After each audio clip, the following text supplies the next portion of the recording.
आज दो फोरमों की ओर से जो मोर्चा शुरू किया गया है उसको 13वां दिन हो गया है, जो शंभू और खनौरी पर लगा हुआ है।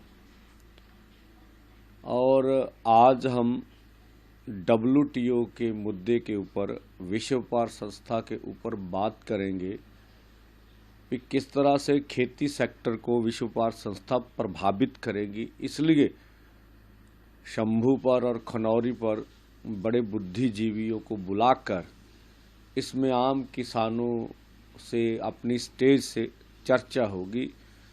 जो हमने मांग रखी है भारत सरकार से भी भारत खेती सेक्टर को WTO से बाहर निकाले, उनकी नीतियां किस तरह से प्रभावित कर रही हैं हमें, तो इसके ऊपर दोनों जो हमारे बॉर्डर्स हैं हरियाणा के साथ सटे हुए, उनके ऊपर चर्चा करेंगे, विचार चर्चा होगी। शाम को फिर उसका निर्णय PC में सबके साथ साझा किया जाएगा।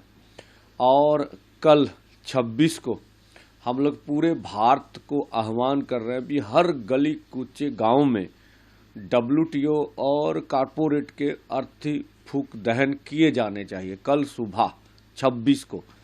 और 26 को दोपहर बाद हम लोग दोनों बॉर्डरों के ऊपर 20 फुट से बड़े जो बड़े पुतले बनाएंगे, उन पुतलों का दहन किया जाएगा 26 को।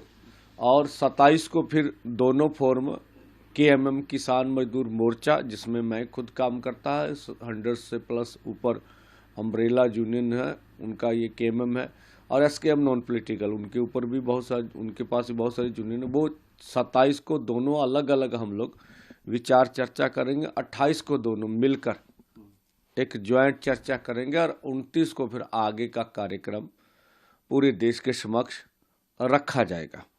और आज भी हम माननीय प्रधानमंत्री जी से मांग कर रहे हैं कि आप आगे आइए और जिस तरह का पूरे किसान मजदूर के ऊपर जबर हो रहा उसके ऊपर आप बोलिए, आपका बोलना जरूरी है।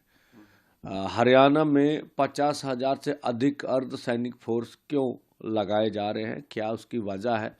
जिस तरह के प्रहार पूरी किसान लहर पे किए गए, क्या खतरे हैं हमसे और क्या आप लोग क्या चाहते हैं आश्वासन हमसे, वो भी जरूर बताना चाहिए। और हम चाहेंगे कि MSP लीगल गारंटी का कानून जो उन्होंने हमसे वादा किया था आंदोलन में भी बनाएंगे, उसको बनाना चाहिए। देश के किसान मजदूर का कर्ज मुक्त करना चाहिए। इसी तरह से गन्ने का भाव जो है C250 100 के हिसाब से मिलना चाहिए। लखीमपुर खीरी जो बहुत बड़ा मुद्दा है, जिसमें सब देश जानते किस तरह से हमारे किसानों को गाड़ियों के नीचे रौंदा गया था, उसका इंसाफ नहीं मिला। अभी अजय मिश्रा टैनी जो माननीय गृह राज्य मंत्री अभी भी मंत्रिमंडल में बने हुए हैं, उनके ऊपर 120B का पर्चा भी है अभी, तो उसकी जांच के बारे में इतना देर होगी, कोई निर्णय नहीं लिया गया। सभी देश के किसान मजदूर के ऊपर इतने बड़े देश भर में केस डले हैं, दिल्ली या चंडीगढ़ में, वो वापस नहीं लिए गए।